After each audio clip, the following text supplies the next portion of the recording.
Hey guys, this is Hell Hades. This is a Raid Shadow Legends video. Guys, we just had the official patch information drop.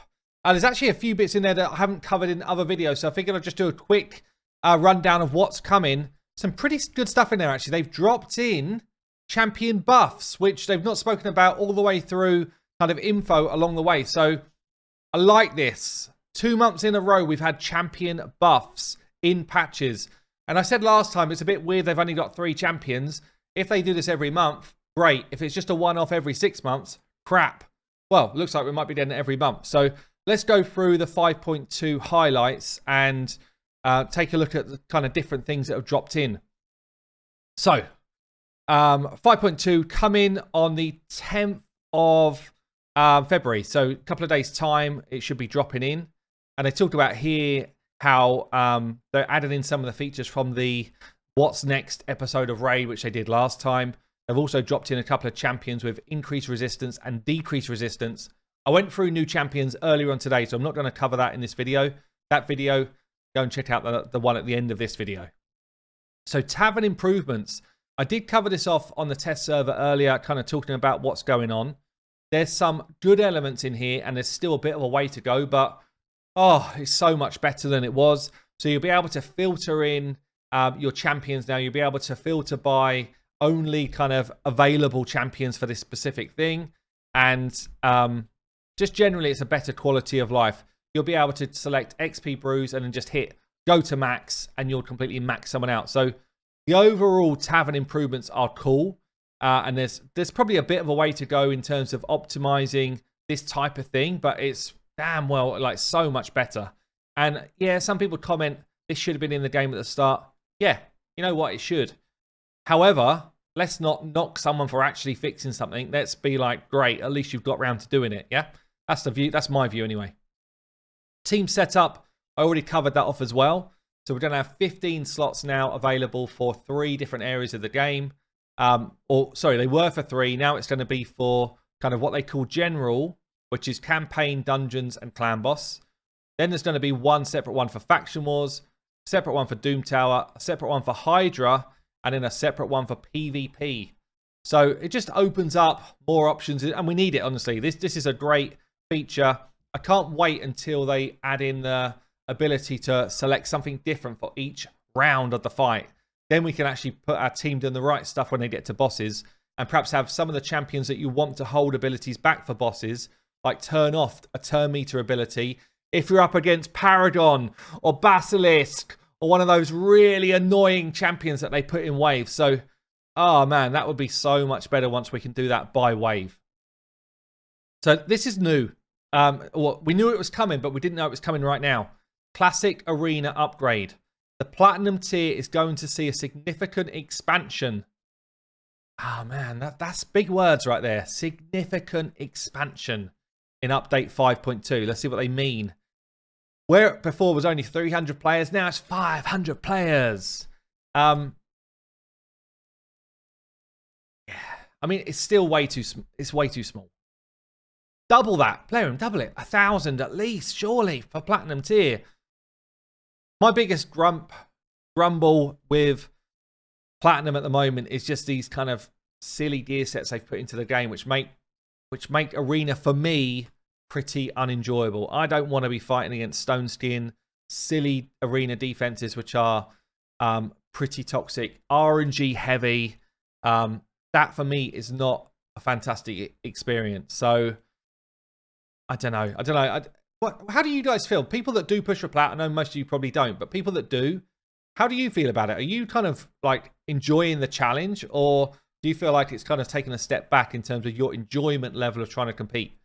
So we've also increased the number of Magisteel ingots in Platinum tier battle rewards to 7 to 8. So if you're in Plat, you'll get more of this Magisteel. My biggest issue right now with farming Arena, I don't farm Arena a lot anymore, and it hurts me. I don't get enough of that Magisteel because my Great Hall's maxed. And I know this is kind of like, you know, it's like not under many people's radar, but me farming the Arena feels very, very like worthless, because all of these gold tokens now literally do nothing. Why can't we transfer these into a different type of currency, please. Please, for people that have got this far, or for people that don't want to max out any more layers of their Great Hall, let's convert this. More Magister ingots will give us more stuff to do in the Forge. I guess that's not too bad. I don't know if it's suddenly going to convert a load of people to want to push plat during the week. Not sure. Furthermore, we're adding a whole new tier, Gold 5. That's good. That will occupy the position between 3,500 and 3,800 points. Those who manage to earn more than 3,500 will be promoted to Gold 5. Okay. The change will take place immediately. So it'd be interesting to see what happens here, because just calling someone, so 3,500 to 3,800. Where am I right now? I'm probably in, am I in the mix of that? No, it's not as high as that right now. So I probably, if as the week goes on, I'm probably in about that space. Now, just calling this chunk of people here Gold 5 instead of Gold 4 doesn't make a difference unless something else is changing. So unless the kind of algorithms in that space change, or it just doesn't make any difference to people that are struggling with Arena right now, unless it's opened up more space on the front end. And I'm not sure that it has. That sounds to me like all they're doing is putting like a marker in place to say, right, that's now Gold 5. Hopefully it will allow them to change the algorithms going backwards, so that people that are trying to do their Arbiter missions and stuff have actually got a chance to do it. Because that's the bigger concern for me, is people get really frustrated with Arena right now. Let's see what happens. So this change is just happening straight away. Super raids in Doom Tower. I've spoken about this one before. So you're going to be able to use your keys 2 for 1 in effect for at least this rotation. Hopefully they just leave it in. And hopefully they open it up even further, because, Doom Tower can take a hell of a lot of your time up auto farming. And if you're on phones and stuff, manual farming, it's just kind of crazy. Right, so this is a couple of the champion changes then, which, as I say, was completely unexpected, but good to see they're doing this on a monthly basis.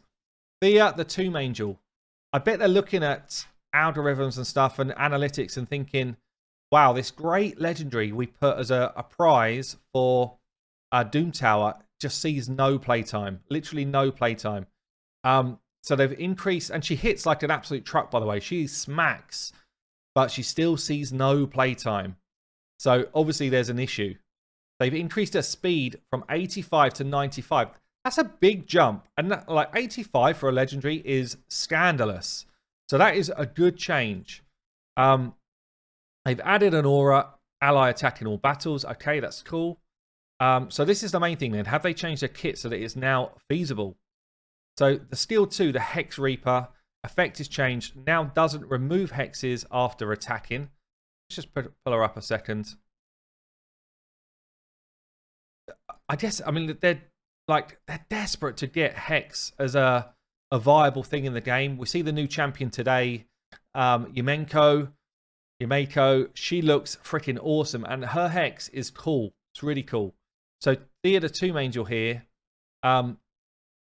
basically she removes all Hex debuffs after she attacks. This way they're going to stay on, which means that she will gain the benefit of, I mean, the only real thing for her is this does more damage when that Hex is out there. 50% chance of placing True Fear on all enemies for 1 turn when an enemy loses 30% more of their max HP. Yes, there's nothing about Hex in here. So she doesn't really gain any benefit from that, apart from if she gets back round to this again, and by then they would have worn off anyway. So I guess it only really helps us if there's more Hex people in the same team as Thea. And in that instance, yeah, maybe we've got something cool going on, something a bit better going on. It's not a massive change, though, in terms of whether she'd be used or not, in my opinion. And then Steel 3, Not of This World. Cooldown decrease from 6 to 5 turns, which is this one here. Places a perfect veil on this champ for 3 turns, gets an extra turn. Now on a 5-turn cooldown.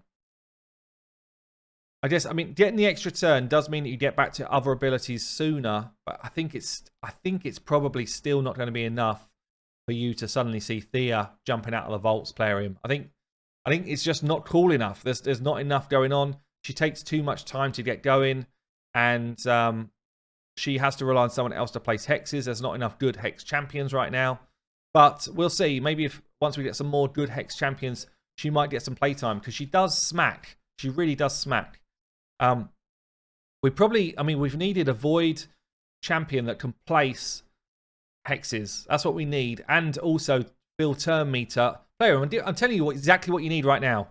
We need a champion. Doesn't have to be void, actually. They need to clean off enemy buffs, place, hex, and fill turn meter in one move. Then hex comes into the meta.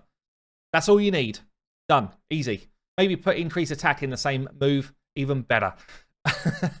Right then, what's the other one here? By Stoffus. Base stats change. Again, a speed increase. 94 to 100. By Stoffus is kind of like this legendary with a crazy amount of attack, but not brilliant multipliers. Not terrible, but not brilliant. So they've increased his speed so that he can get going. And then on his skill 3, they've improved the chance of placing block active steel. So if we pull up by Stoffus, interesting they've done it both in Night Rev's faction, by the way. So his skill 3, at the moment, even booked as a legendary, 75% chance of placing block active steals, 75% chance of placing decreased defense. It's just not enough. So they've moved it up to 100% when booked. So AoE now, 100% chance of placing those two abilities. So, I mean, they needed to do that. It has to be a 100% drop defense, 100% block active steals. This dude is very good in Faction Wars, okay? He's in my Faction War team. He is solid for that as an AoE drop defense, but giving him a 100% chance to place it now is much better. I still feel like they just need to tweak his multipliers that way. Or they need to give him a passive that enables him to stay alive. Because he's so squishy. Look at this defense. Look at this HP. He's so squishy that he drops a lot. He can't ever be an arena champion as it is right now because he's too damn squishy. So he needs, like most champions, if I was making any... Player him, another bit of advice. If I was making any changes to old style champions, give them a cool passive. That's like, yes, we needed this. Give him a funky passive, which gives him some sort of enabler to stay alive, or something weird like popping back up like a skull crown thing, something else, and then you might get people like this out of the vault. Just with his green skin, it's not enough. They then go on to talk about the rest of the champions. I spoke about them in videos earlier, but the interesting part in this section is that it comes to the bottom here and it says Fusion Champion. So I was speculating. I was like, surely there's 4 new epics coming in. They've got to all be part of this fusion. No, they're not.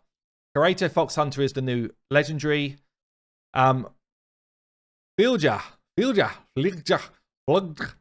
don't know how to say that word, or her name. But this dwarf looks like she's going to be the epic 4 times over. There you go. I was wrong. She's magic affinity. Stock up on your magic pots. You've got a couple of days. You're going to need a buttload of them because you've got to get 4 epics up to 5-star and ascended. Yeah, you're going to need a buttload of pots. So just bear that in mind. She's actually a decent epic. She's probably the best epic of the lot, I think. Some Scarab Boss stuff going on. Some Dark Phase stuff going on, potentially. She's not brilliant, but she's not terrible either. And yeah, and then the rares I spoke about earlier in the video. So, look, there you go. That's a summary of 5.2. Quite a lot of new stuff coming in. It's not like change the game crazy, but it's all in the right direction, I think. I've been Hell Hades. I will see you later.